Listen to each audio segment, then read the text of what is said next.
Next question, Senator Liljenquist. Can you please address why you missed a quarter of the votes while serving in the Utah Senate? I'm so glad you asked that because I've been dying for this opportunity. Some of you may have seen TV ads. A group called Freedom Path has run over $300,000 of ads.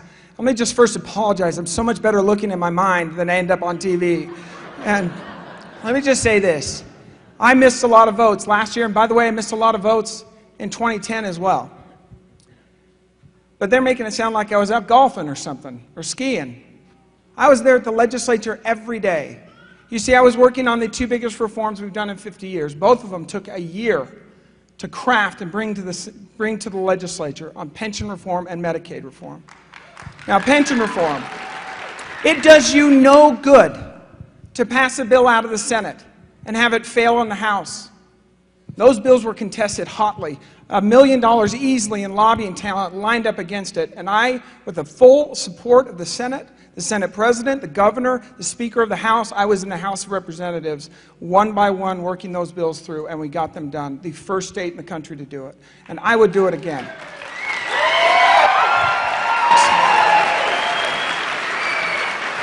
When we meet at the legislature, we're meeting at the same time, in 45 days. And so, when there was a close vote, they would bring me back, and I would vote. But I was not elected to cast multiple votes on unanimous bills and legislation sometimes the Utah legislature shouldn't even been doing. But I was elected to get things done, and those bills will save the state of Utah billions of dollars over the coming years and make it so we can continue to balance our budget in this state.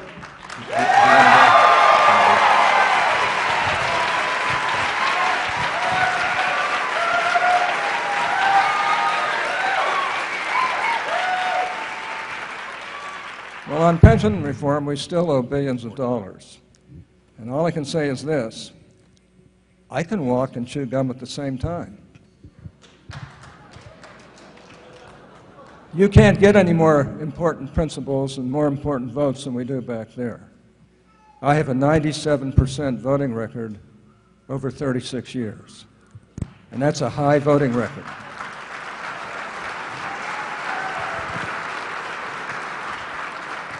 And I can tell you many of those votes are made right in the middle of very, very complex bills that we're working on that affect everybody in America. And I make those votes, and I think it is a serious criticism. Representative Herrod, 45-second rebuttal. I was going to remain silent on this, but this for me is actually one of those important issues why I think it's important to understand, to have somebody that's served in the state legislature, to understand the difference between the federal government and how the state legislature works. I will defend Dan on that.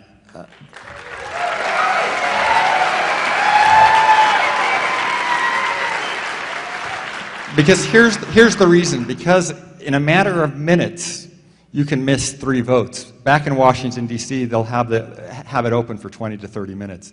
When I go over and I have my bill in the House or in the Senate, I am missing votes on the House, but it's more important for me to get there. Now you can judge if that's too much, but to say that you can compare Washington D.C. with the state, I think is simply unfair.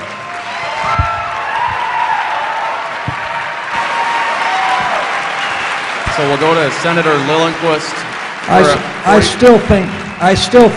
I still think you're elected to vote, and you should make your votes.